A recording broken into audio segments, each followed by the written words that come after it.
Hi guys, it's Heather, and how about a little bit of brain food? Are you hungry for some inspiration and some information for your journey? I want to share with you another book that I thought was really helpful and really interesting. And I've been trying some of the principles in the book, and they have been very effective for me. So I really wanted to share it with you. And it's something that anyone can do, which I like that too. I also like that this book is free. Now, it does have one advertisement in the front of the book for some program that the author developed. But if you ignore that, then you get a free book. So I'm willing to look past that.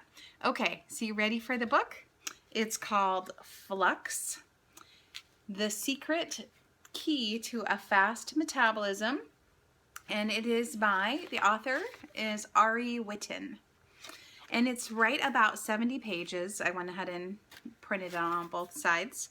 But what I thought was really interesting was he talks about the dieter's dilemma. So say you have somebody like me and I was eating 1,800 calories and I want to take off some weight, and my body had gotten used to eating 1,800 calories. So I try to take off some weight, so I cut my calories down to 1,300. The problem is that my body doesn't like that. It sees it as a threat because it is interpreting that there is a famine and that not as much calories are coming in. And so it can slowly reduce its metabolism. Your body has the ability to adjust to that. It likes something called homeostasis, which is staying the same. It wants your weight to stay the same. It wants everything to stay the same. Because your body's like, we were able to survive at this point, so let's stay there because, we're guaranteed that we'll survive, or we're more likely to survive. Okay? So then my metabolism goes down. So then I try to, and it might be in subtle ways. I might just feel more lazy. I might just not have much energy. I want a nap. I lose my really small things, like I stop fidgeting in my chair as much. I don't bounce my leg when I am listening to music like I did before. It can be something really subtle that causes your metabolism to go down. And it's a principle called conservation also. We are designed to seek pleasure and conserve energy.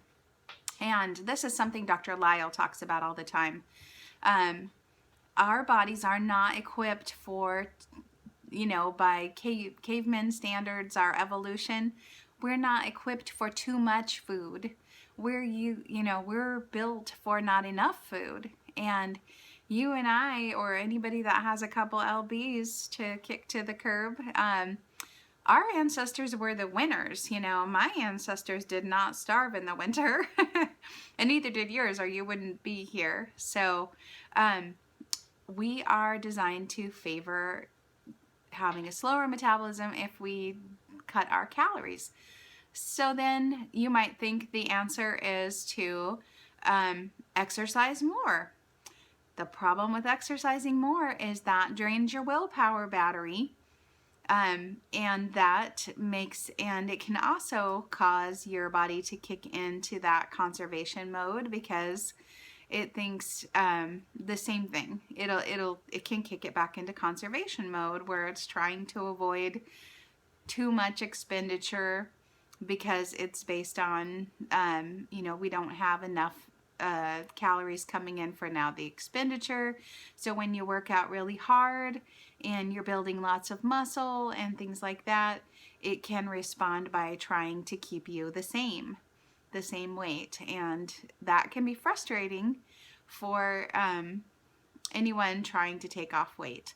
And so he talks all about it in this book, Flux, and it's really frustrating because in a way he goes through all the scenarios about how you're pretty much doomed Because, oh, if you try to reduce your calories, you're just going to lower your metabolism. And if you try to raise your exercise, then you're going to cause your body to go into a conservation mode also. And so you start to think, what am I going to do? Am I just doomed? Because I know for myself, I reduced my calories a lot when I was trying, to move weight really quickly. And I was like, I can't reduce anymore. I'm just going to be fasting. And that is a frustration that a lot of people have when they try to lose weight, that they reduce their calories and they're doing everything they know to do, and the weight's not moving, and you're just like, body. Okay, so your body's not out to get you, and it is possible. And what the answer is, what puts you in this state of flux where you can take in a lot of calories and burn a lot of calories, is this flux, and it all depends on something called NEAT. They found that the people, excuse me, with the highest metabolism have the most amounts of NEAT. And what is NEAT? It is non-exercise activity thermogenesis. So that's the bouncing your leg, tapping your toe during the meeting when you're bored. That's the bopping around the house, getting stuff cleaned and getting everything ready for a party, or sweeping the floor, washing the car. All the activities of daily living that have you moving around. And so if you are in a job where you sit all the time, you have very low levels of NEAT, and you are exponentially more likely to be overweight.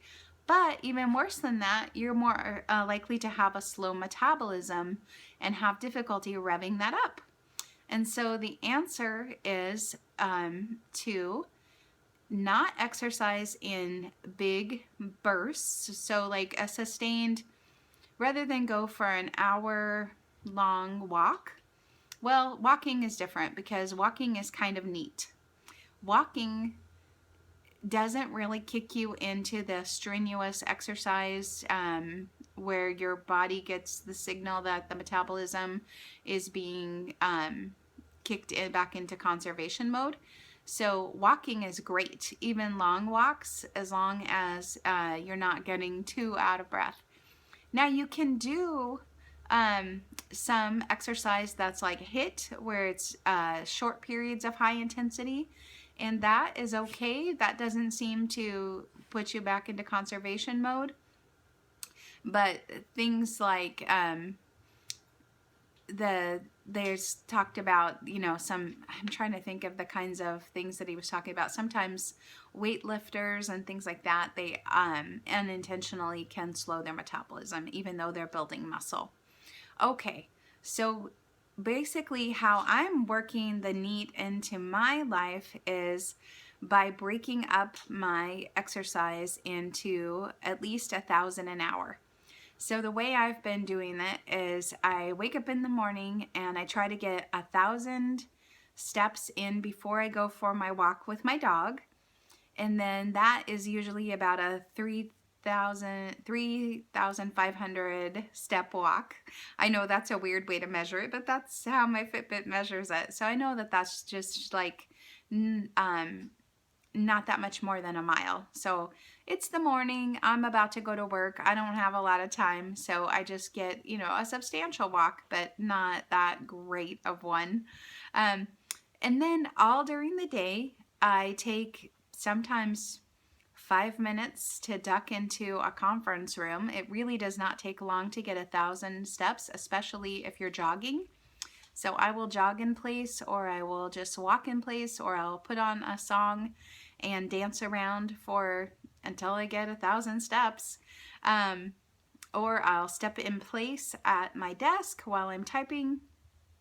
And in that way, I'm getting the 1,000 steps an hour, even though a lot of times I am at my desk and it is more of a desk job. And because of that, I went from having, I was at about 10,000 steps, but I was struggling to get 10,000 every day. It would be kind of tough because I would get like I said, my 3,500 steps in the morning, and then pretty much sit on my tuchus most of the day.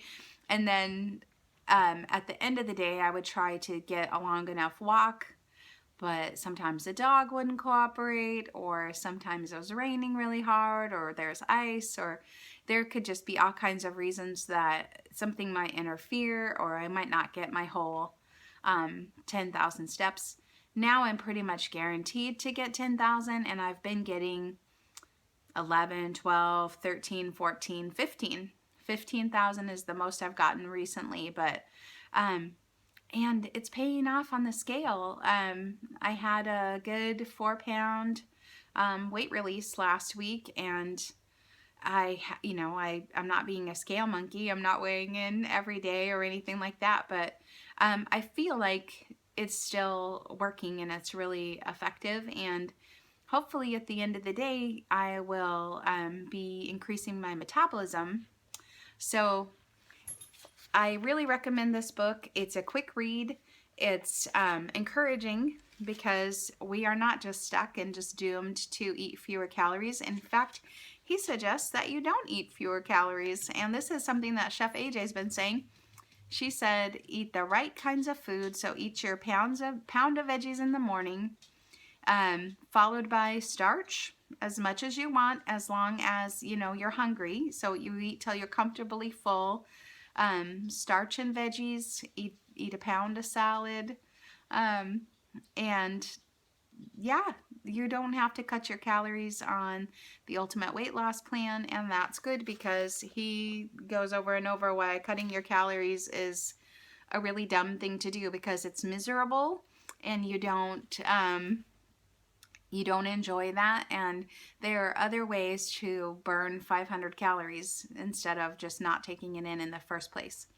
And that's your goal, is to get 500 calories of deficit, like burn 500 more than you take in every day. So anyway, I hope you like this book. Tell me what you think. I put the link down below.